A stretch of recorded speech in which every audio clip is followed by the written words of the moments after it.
ಜೈ Hind.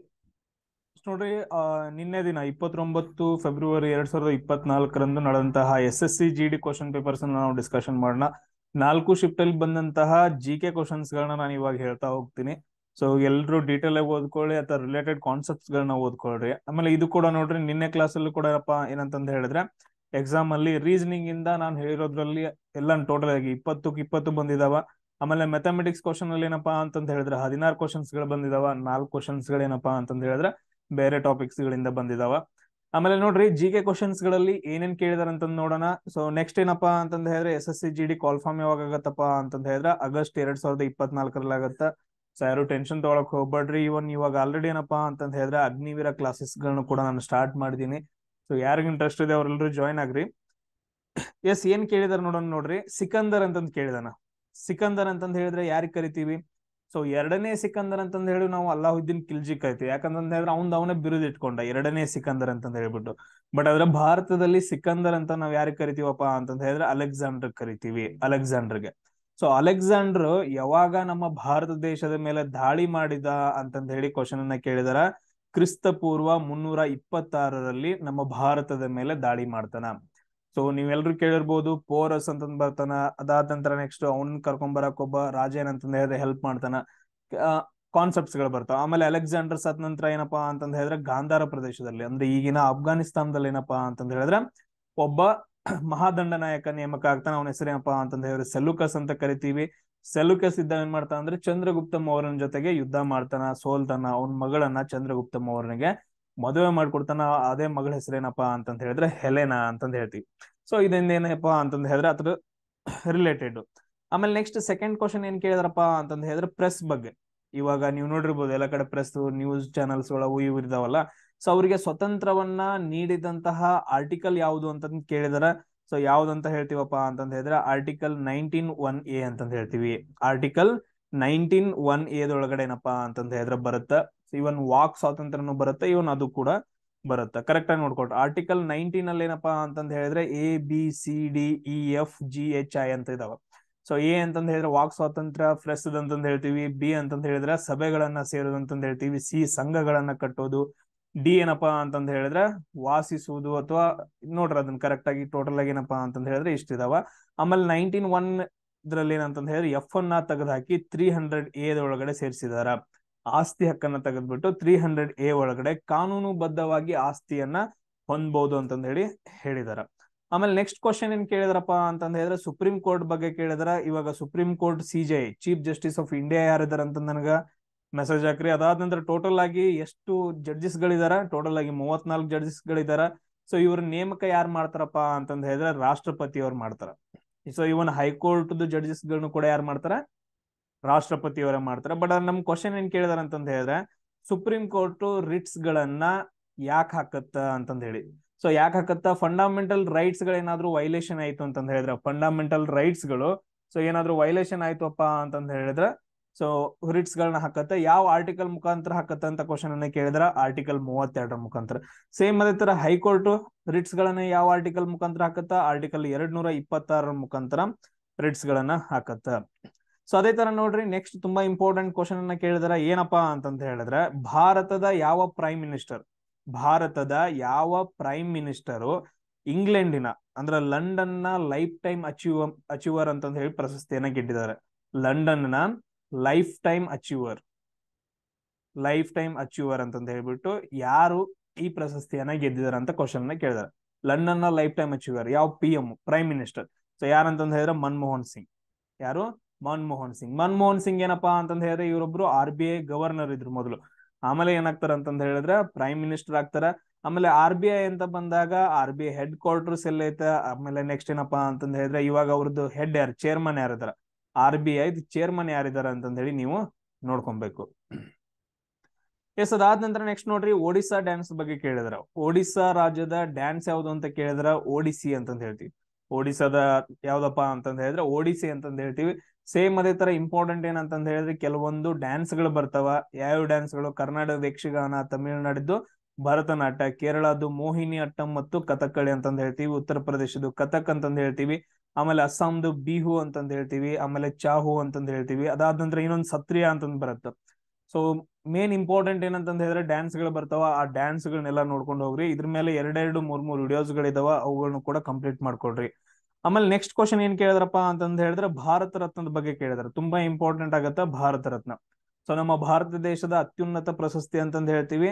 So ಯಾರ್ಯಾಗ ಕೆಳಗಡೆ ಏನಂತಂದ ಹೇಳಿದ್ರೆ options ಗಳನ್ನ ಕೊಟ್ಟಿದ್ರ. ಆಪ್ಷನ್ಸ್ ಅಲ್ಲಿ ಲತಾ ಮಂಗೇಶ್ಕರ್ ಅವ್ರನ್ನ ಕೇಳಿದಾರ. ಆಮೇಲೆ ನೆಕ್ಸ್ಟ್ ಭೂಪೇನ್ ಹಜಾರೆ ಅಂತಂದ್ ಕೇಳಿದಾರ, ಭೂಪೇನ್ ಹಜಾರಿ.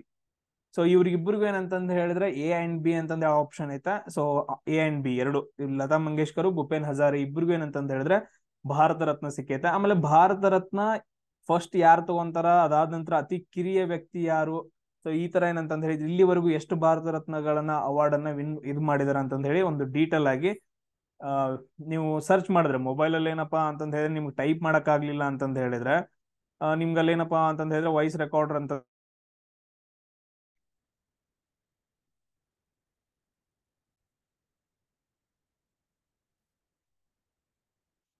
ನೆಕ್ಸ್ಟ್ ಕ್ವಶನ್ ಯಾವ್ದು ಕೇಳಿದೆ ಅಂತ ನೋಡೋಣ.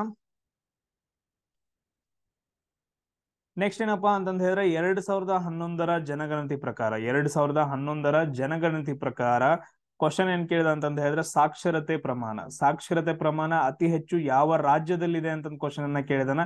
ಕೇರಳ ಅಂತಂದ ಹೇಳ್ತೀವಿ. ಅತಿ ಕಡಿಮೆ ಎಲ್ಲೈತಿ ಅಂತಂದ ಹೇಳಿ ಸೊ ನೋಡ್ಬೇಕು. ಆಮೇಲೆ ಇನ್ನೊಂದ್ ಏನ್ ಕ್ವಶನ್ ಕೇಳಿದ ಅಂತಂದ ಹೇಳಿದ್ರೆ ಸಾಕ್ಷರತೆ ಪ್ರಮಾಣ ಕೇಳಿದ್ರೆ ಇದಾಯ್ತು, ಬಟ್ ಅದ್ರ ಸಾಕ್ಷರತೆ ಪರ್ಸೆಂಟೇಜ್ ಕೇಳಿದಾನ. ಸಾಕ್ಷರತೆ ಪರ್ಸೆಂಟೇಜ್ ಯಾವ ರಾಜ್ಯದಲ್ಲಿ ಜಾಸ್ತಿ ಐತೆ, ಯಾವ ರಾಜ್ಯದಲ್ಲಿ ಕಡಿಮೆ ಐತೆ ಅಂತಂದ ಹೇಳಿ ನೀವು ನೋಡ್ಕೊಬೇಕು. ಸೊ ಅದ್ರ ಬಗ್ಗೆ ಒಂದು ವಿಡಿಯೋ ಐತೆ ನೋಡ್ರಿ, 2011 ಜನಗಣತಿ ಅಂತಂದ ಹೇಳಿ ಸೆನ್ಸಸ್ ಅಂತಂದ ಹೇಳ್ಬಿಟ್ಟು ಒಂದು ವಿಡಿಯೋ ಐತೆ. ಅದ್ರೊಳಗೆ ಎಲ್ಲಾನು ಡೀಟೇಲ್ ಆಗಿ ಕೊಟ್ಟಿದ್ದೀನಿ, ಪಾಯಿಂಟ್ ಟು ಪಾಯಿಂಟ್ ಇದೆ. ಸೊ ಅವುಗಳನ್ನೆಲ್ಲ ನೀವು ನೋಡ್ಕೋಬೇಕು. ನೆಕ್ಸ್ಟ್ ಏನಪ್ಪಾ ಅಂತಂದ ಹೇಳಿದ್ರೆ ಈ ತರ ಒಂದು ಕ್ವಶನ್ ಅನ್ನ ಕೇಳಿದಾನ, ಪಿಕ್ಕಿ ಸ್ಥಾಪನೆ ಅಂತಂದ ಹೇಳ್ಬಿಟ್ಟು. ಪಿಕ್ಕಿ ಸ್ಥಾಪನೆ ಅಂತಂದ ಹೇಳ್ಬಿಟ್ಟು ಸೊ ಇದು ಯಾವಾಗ ಆಗತ್ತಂತಂದ ಹೇಳಿದ್ರೆ 1927 ಆಗತ್ತ. ಜಸ್ಟ್ ಡೈರೆಕ್ಟ್ ಕ್ವಶನ್ ಐತೆ, ಬಟ್ ಅದ್ರ ಪ್ರಾಪರ್ ಆಗಿ ಗೊತ್ತಿಲ್ಲ ಯಾವ್ದ್ರ ರಿಲೇಟೆಡ್ ಅಂತಂದ ಹೇಳಿ. ಜಸ್ಟ್ ನೋಡ್ಕೊಂಡ್ ಇಟ್ಕೊಡ್ರಿ, ಬಂತು ಅಂತಂದ ಹೇಳಿದ್ರೆ ಅದನ್ನ ಡೈರೆಕ್ಟ್ ಆಗಿ ಆನ್ಸರ್ ಅನ್ನ ಹಾಕ್ರಿ. ನೆಕ್ಸ್ಟ್ ಏನ್ ಕೇಳಿದ್ರಪ್ಪ ಅಂತಂದ ಹೇಳಿದ್ರೆ ನವಜೋತ್ ಕೌರ್ ಅಂತಂದ ಹೇಳ್ಬಿಟ್ಟು. ನವಜೋತ್ ಕೌರ್ ಇವರು ಯಾವ ಕ್ರೀಡೆಗೆ ಸಂಬಂಧಿಸಿದವರು ಅಂತಂದ್ ಕೇಳಿದಾರ, ಹಾಕಿ. ಸೊ ನವಜೋತ್ ಕೌರ್ ಏನಪ್ಪಾ ಅಂತಂದ ಹೇಳಿದ್ರೆ ಹಾಕಿ ಕ್ರೀಡೆಗೆ ಸಂಬಂಧಪಟ್ಟವರು. ಆಮೇಲೆ ನೆಕ್ಸ್ಟ್ ಇನ್ನೊಂದು ಕ್ವಶನ್ ಏನ್ ಕೇಳಿದಾರಪ್ಪ ಅಂತಂದ ಹೇಳಿದ್ರೆ ನೀವು ಎಲ್ರು ನೋಡಿರ್ಬೋದು ಎಕನಾಮಿಕ್ಸ್ ಅಲ್ಲಿ ಪ್ರಾಥಮಿಕ ವಲಯ, ಆಮೇಲೆ ದ್ವಿತೀಯ ವಲಯ, ಆಮೇಲೆ ಸೇವಾ ವಲಯ ಅಂತಂದ ಹೇಳಿ 3 ಬರ್ತಾವ. ಟೋಟಲ್ ಆಗಿ ಇವಾಗ 4 ಇದಾವ, ಬಟ್ ಅದ್ರ 3 basic. So primary sector, secondary sector and tertiary sector ಅಂತಂದ್ ಹೇಳ್ತೀವಿ. ಏನ್ ಕೇಳಿದಾರಪ್ಪ ಅಂತಂದ್ ಹೇಳಿದ್ರೆ ಈಗ ಹೆಂಗ ಅಗ್ರಿಕಲ್ಚರ್ ಅಂತ ಬಂತು ಅಂತಂದ್ ಹೇಳಿದ್ರೆ ಅದೇನು ಪ್ರಾಥಮಿಕ ವಲಯದಲ್ಲಿ ಬರುತ್ತೆ, ಕೈಗಾರಿಕೆಗಳು ಅಂತ ಬಂತು ಅಂದ್ರೆ ದ್ವಿತೀಯ ವಲಯದಲ್ಲಿ ಇರುತ್ತೆ. ಸೇಮ್ ಅದೇ ತರ ಏನಪ್ಪಾ ಅಂತಂದ್ ಹೇಳಿದ್ರೆ ಒಂದು ಆಪ್ಷನ್ ಅನ್ನ ಕೊಟ್ಟಿದಾರ, ಅದು ಯಾವ ವಲಯದಲ್ಲಿ ಬರುತ್ತೆ ಅಂತ ಕ್ವಶನ್ ಅನ್ನ ಕೇಳಿದಾರ. ಸೊ ಅದು ಪ್ರಾಪರ್ ಆಗಿ ಗೊತ್ತಿಲ್ಲ ಯಾವ ಕ್ವಶನ್ ಅಂತಂದ್ ಹೇಳ್ಬಿಟ್ಟು. ಸೊ ಈ ವಲಯಗಳ ಮೇಲೆ ಒಂದು ಕ್ವಶನ್ ಅನ್ನ ಕೇಳಿದಾರೆ. ಜಸ್ಟ್ ಏನಪ್ಪಾ ಅಂತಂದ್ ಹೇಳಿದ್ರೆ ಅದ್ರ ಬಗ್ಗೆ ನೋಡ್ಕೊಂಡು ಹೋಗ್ರಿ. ಆಮೇಲೆ ನೆಕ್ಸ್ಟ್ ಓಸ್ವರಿ ಹಬ್ಬ ಅಂತಂದ್ ಹೇಳಿ ಬರುತ್ತೆ. ಓಸ್ವರಿ ಹಬ್ಬ ಅಂತಂದ್ ಹೇಳಿ ಬರುತ್ತೆ. ಇದನ್ನ ಎಲ್ಲಿ ಆಚರಣೆ ಮಾಡ್ತಾರ ಅಂತಂದ್ ಹೇಳಿ ಕ್ವಶನ್ ಅನ್ನ ಕೇಳಿದಾರ. ಎಲ್ಲಿ ಆಚರಣೆ ಮಾಡ್ತಾರಪ್ಪ ಅಂತಂದ್ ಹೇಳಿದ್ರೆ ನಿಕೋಬಾರ್ ಒಳಗಡೆ, ಅಂಡಮಾನ್ ನಿಕೋಬಾರ್ ಅಂತ ಹೇಳ್ತೀವಲ್ಲ, ನಿಕೋಬಾರ್ ಒಳಗಡೆ ಬುಡಕಟ್ಟು ಜನಾಂಗದವರು ಓಸ್ವರಿ ಹಬ್ಬವನ್ನ ಆಚರಣೆ ಮಾಡ್ತಾರ. ಆಮೇಲೆ ನೆಕ್ಸ್ಟ್ ನೋಡ್ರಿ ಒಂದೇನಪ್ಪಾ ಅಂತಂದ್ ಹೇಳಿದ್ರೆ ಆರ್ಟಿಕಲ್ ರಿಲೇಟೆಡ್ ಬಂದಿತ್ತು ಅಂತ ಕ್ವಶನ್ ಅಂತ ಹೇಳಿದಾರ. ಸೊ ಅದು ಏನಪ್ಪಾ ಅಂತಂದ್ ಹೇಳಿದ್ರೆ ಫಂಡಮೆಂಟಲ್ ರೈಟ್ಸ್ ಗಳ ಮೇಲೆ ಯಾವ್ದಂತ ಪ್ರಾಪರ್ ಆಗಿ ಗೊತ್ತಿಲ್ಲ. ಟೋಟಲ್ ಈಗ 12ರಿಂದ 35 ಏನಂತಂದ ಹೇಳಿದ್ರೆ ಫಂಡಮೆಂಟಲ್ ರೈಟ್ಸ್ ಒಳಗೂ ಏನಂತಂದ ಹೇಳಿದ್ರೆ ಕ್ವಶನ್ಸ್ ಗಳು ಬರ್ತಾವ. ಆಮೇಲೆ ಇದು ಎಷ್ಟನೇ ಭಾಗದಲ್ಲಿ ಬರುತ್ತೆ ಅಂತಂದ ಹೇಳಿ ನೋಡ್ಕೊಡ್ರಿ, 3ನೇ ಭಾಗದಲ್ಲಿ ಬರುತ್ತ. ಒಂದ್ಸರಿ ಏನಂತಂದ ಹೇಳಿದ್ರೆ ನೋಡ್ಕೊಂಡು ಹೋಗಿರಿ. ಸೊ ನೆಕ್ಸ್ಟ್ ಕ್ವಶನ್ ಏನ್ ಕೇಳಿದ್ರಪ್ಪ ಅಂತಂದ ಹೇಳಿದ್ರೆ ರಿಸರ್ಚ್ ಅಂಡ್ ಅನಾಲಿಸಿಸ್ ವಿಂಗ್ ಅಂತಂದ ಹೇಳ್ತೀವಿ. ಸೊ ಇದ್ರದ್ದು ಏನಪ್ಪಾ ಅಂತಂದ ಹೇಳಿದ್ರೆ ಕರೆಂಟ್ ಚೇರ್ಮನ್ ಯಾರಿದಾರ ಅಂತ ಕ್ವಶನ್ ಕೇಳಿದಾರೆ. ಇವಾಗ ಕರೆಂಟ್ ಚೇರ್ಮನ್ ಯಾರಿದಾರ ಅಂತಂದ ಹೇಳಿದ್ರೆ ರವಿ ಸಿನ್ಹಾ ಅಂತಂದ ಹೇಳ್ತೀವಿ. 2023 ರಾ ಹೆಡ್ ಯಾರಿದಾರಪ್ಪ ಅಂತಂದ ಹೇಳಿದ್ರೆ ಸೊ IAS ರವಿ ಸಿನ್ಹಾ ಅವರಿದಾರ. ಆಮೇಲೆ ನೆಕ್ಸ್ಟ್ ಇನ್ನೊಂದು ಕ್ವಶನ್ ಏನ್ ಕೇಳಿದ್ರಪ್ಪ ಅಂತಂದ ಹೇಳಿದ್ರೆ ಅಪರ್ಣಾ ಪೊಪೆಟ್ ಅಂತಂದ್ ಹೇಳ್ಬಿಟ್ಟು ಇವರು ಯಾವ್ದಕ್ ಸಂಬಂಧಪಟ್ಟಿದವರು ಅಂತಂದ್ ಕೇಳಿದಾರ. ಯಾವ ಕ್ರೀಡೆಗಪ್ಪ ಅಂತಂದ ಹೇಳಿದ್ರೆ ಬ್ಯಾಡ್ಮಿಂಟನ್ ಕ್ರೀಡೆಗೆ ಸಂಬಂಧಪಟ್ಟಿದಾರ, ಅಪರ್ಣಾ ಪೊಪೆಟ್ ಅಂತಂದ್ ಹೇಳ್ತೀವಿ. ಆಮೇಲೆ ಇನ್ನೊಂದ್ ನೋಡ್ರಿ 2011 ಪ್ರಕಾರ, 2011 ಜನಗಣತಿ ಪ್ರಕಾರ ಯಾವ ಧರ್ಮ, ಸೊ ಇವಾಗ ನೋಡಿರ್ಬೋದು ಹಿಂದೂ ಧರ್ಮ, ಇಸ್ಲಾಂ ಧರ್ಮ, ಸೊ ಬೌದ್ಧ ಧರ್ಮ ಅಂತಂದ್ ಹೇಳ್ತೀವಲ್ಲ. ಸೊ ಯಾವ ಧರ್ಮ ಜಾಸ್ತಿ ಐತೆ, ಆಮೇಲೆ ಯಾವ ಧರ್ಮ ಕಡಿಮೆ ಜನಸಂಖ್ಯೆನ ಹೊಂದೈತಿ ಅಂತ ಕ್ವಶನ್ ಅನ್ನ ಕೇಳಿದಾರ. ಸೊ ಇದು ಕೂಡ ಏನಂತಂದ ಹೇಳಿದ್ರೆ ಆ ವಿಡಿಯೋದಲ್ಲಿ ಕಂಪ್ಲೀಟ್ ಆಗೈತೆ ನೋಡ್ರಿ. ಜೈನ ಧರ್ಮ ಏನಪ್ಪಾ ಅಂತಂದ ಹೇಳಿ ತುಂಬಾ ಕಡಿಮೆ ಅಂತಂದ ಹೇಳ್ತೀವಿ, ಹಿಂದೂ ಧರ್ಮ ಜಾಸ್ತಿ ಅಂತಂದ ಹೇಳ್ತೀವಿ. ಪರ್ಸೆಂಟೇಜ್ ಅಲ್ಲಿ ಕೇಳಿದಾನ. ಸೊ ಪರ್ಸೆಂಟೇಜ್ ಅಲ್ಲಿ ಕೇಳಿರೋದ್ರಿಂದ ಸೊ ಅವುಗಳನ್ನ ನೀವು ನೋಡ್ಕೋಬೇಕು ಪ್ರಾಪರ್ ಆಗಿ. ಸೊ ಅದಾದ ನಂತರ ನೆಕ್ಸ್ಟ್ ಇನ್ನೊಂದೇನ್ ಕೇಳಿದನಪ್ಪ ಅಂತಂದ ಹೇಳಿದ್ರೆ 2011 ಜನಗಣತಿ ಪ್ರಕಾರ 2011 ಜನಗಣತಿ ಪ್ರಕಾರ ಶಹರಿ ಅಂತಂದ್ ಹೇಳ್ಬಿಟ್ಟು, ಶಹರಿ ಅನ್ನೋ ಒಂದು ಬುಡಕಟ್ಟು ಜನಾಂಗ ಬರುತ್ತಾ.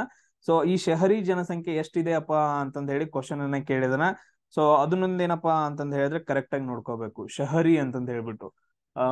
ಸರ್ಚ್ ಮಾಡಿದೆ, ಈ ತರ ಯಾವ್ದು ಇಲ್ಲ, ಬಟ್ ಆದ್ರೆ ನೋಡ್ರಿ ಸರ್ಚ್ ಮಾಡಿದ್ರೆ ಸಿಗುತ್ತೇನೋ ಶಹರಿ ಅಂತಂದ ಹೇಳ್ಬಿಟ್ಟು. ನಿನ್ನೆ ಹುಡುಗರು ಹೇಳಿರೋದು, ಇದೇನಕ್ಕೋ ಇಲ್ಲ ಅಂತಂದ ಹೇಳಿ ನನ್ಗೆ ಅನಿಸ್ತಾ ಇದೆ, ಬೇರೆ ಏನೋ ವರ್ಡ್ ಇದೆ, ಅವ್ರು ನೆನ್ಪಿಟ್ಕೊಂಡಿಲ್ಲ.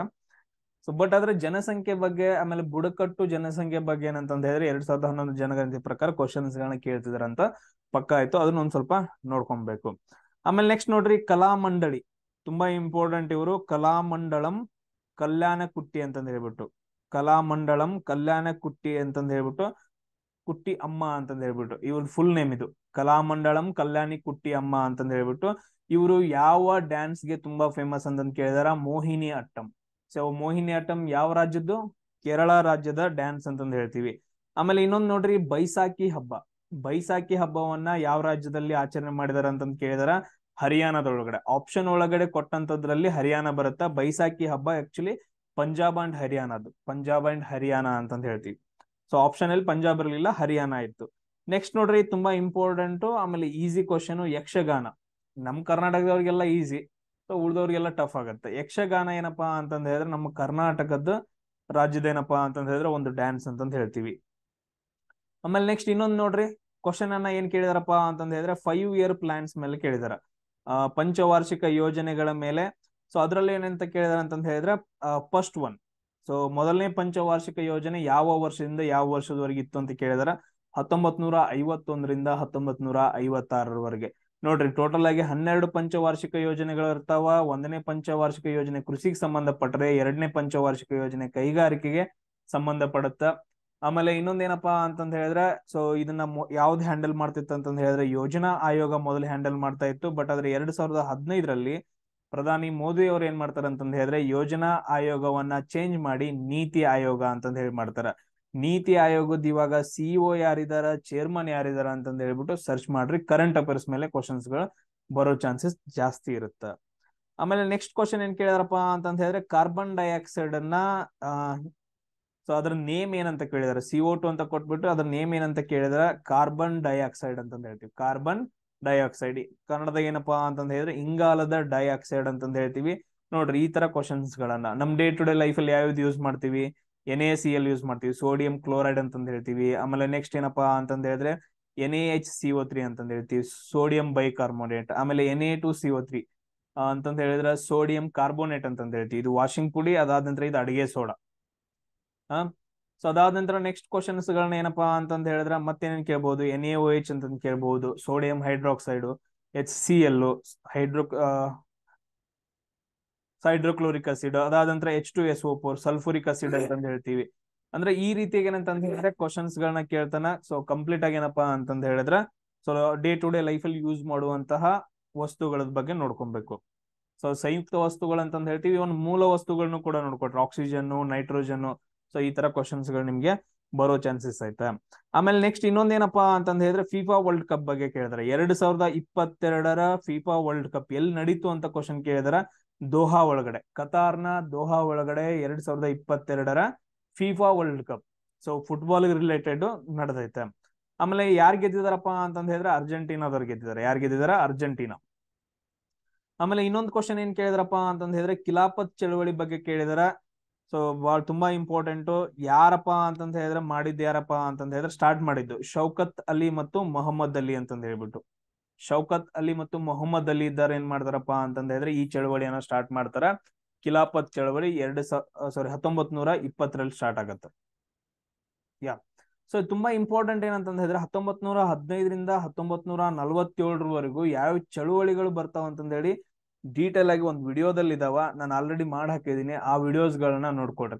ಚಂಪಾರಣ್ಯ ಸತ್ಯಾಗ್ರಹ ಬರುತ್ತ, ಆಮೇಲೆ ನೆಕ್ಸ್ಟ್ ಅಹಮದಾಬಾದ್ ಸತ್ಯಾಗ್ರಹ ಬರುತ್ತ, ಆಮೇಲೆ ನೆಕ್ಸ್ಟ್ ಅಸಹಕಾರ ಚಳವಳಿ ಬರುತ್ತ, ಖಿಲಾಫತ್ ಚಳವಳಿ ಬರುತ್ತ, ದಂಡಿ ಮೆರವಣಿಗೆ, ಕಾನೂನು ಭಂಗ ಚಳವಳಿ, ಸ್ವದೇಶಿ ಮೂವ್ಮೆಂಟ್, ಆಮೇಲೆ ಕ್ವಿಟ್ ಇಂಡಿಯಾ ಮೂವ್ಮೆಂಟ್. ಸೊ ಹಲವಾರು ಚಳವಳಿಗಳು ಬರ್ತಾವ. ಅವುಗಳನ್ನ ಏನಪ್ಪಾ ಅಂತಂದ ಹೇಳಿದ್ರೆ ನೋಡ್ಕೋಬೇಕು. ನೆಕ್ಸ್ಟ್ ಕ್ವಶನ್ ಏನ್ ಕೇಳಿದಾರಪ್ಪ ಅಂತಂದ ಹೇಳಿದ್ರೆ ರಾಜ್ಯಪಾಲರು, ಗವರ್ನರ್ ಮತ್ತು ವಿಧಾನಸಭೆ ಮೇಲೆ ಆರ್ಟಿಕಲ್ ಅನ್ನ ಕೇಳಿದಾರ. ಪ್ರಾಪರ್ ಆಗಿ ಆರ್ಟಿಕಲ್ ಯಾವುದು ಅಂತ ಗೊತ್ತಿಲ್ಲ. ಕೆಲವು ಜನ ಆರ್ಟಿಕಲ್ 175 ಅಂತಂದು ಹೇಳಿದಾರ. ಬಟ್ ಅದ್ರ ಗವರ್ನರ್ ಮತ್ತು ವಿಧಾನಸಭೆ ರಿಲೇಟೆಡ್ ಆರ್ಟಿಕಲ್ಸ್ ಗಳನ್ನ ನೀವು ನೋಡ್ಕೋಬೇಕು.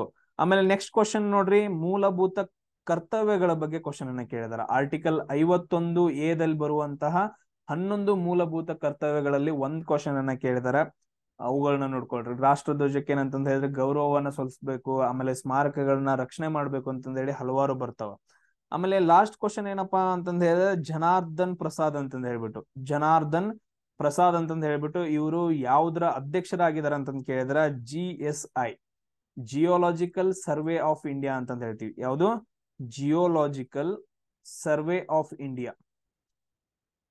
ಸೊ ಈ ತರ ಏನಂತಂದ ಹೇಳಿದ್ರೆ ನಿಮ್ಗೆ ಕ್ವಶನ್ಸ್ ಗಳನ್ನ ಕೇಳಿದಾರ. ಆಮೇಲೆ ನೆಕ್ಸ್ಟ್ 2024ರಲ್ಲಿ ಆದಂತಹ ಇಂಪಾರ್ಟೆಂಟ್ ಚೇರ್ಮನ್ ಗಳು ಯಾರ್ಯಾರು ಚೇಂಜ್ ಆಗಿದಾರ ಅವುಗಳನ್ನ ಏನಂತಂದ ಹೇಳಿದ್ರೆ ಒಂದ್ಸರಿ ನೋಡ್ಕೊಳ್ರಿ. ಇದೇನಪ್ಪಾ ಅಂತಂದ ಹೇಳಿದ್ರೆ 2024 ಫೆಬ್ರವರಿ 29ರಂದು ನಡೆದಂತಹ ಕ್ವಶನ್ಸ್ ಗಳು.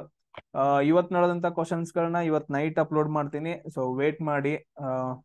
ಸೊ 12 ಒಳಗಡೆ ಅಪ್ಲೋಡ್ ಮಾಡ್ತೀನಿ. ನೆಕ್ಸ್ಟ್ ಕ್ಲಾಸ್ ಅಲ್ಲಿ ಸಿಗೋಣ. ಜೈ ಹಿಂದ್.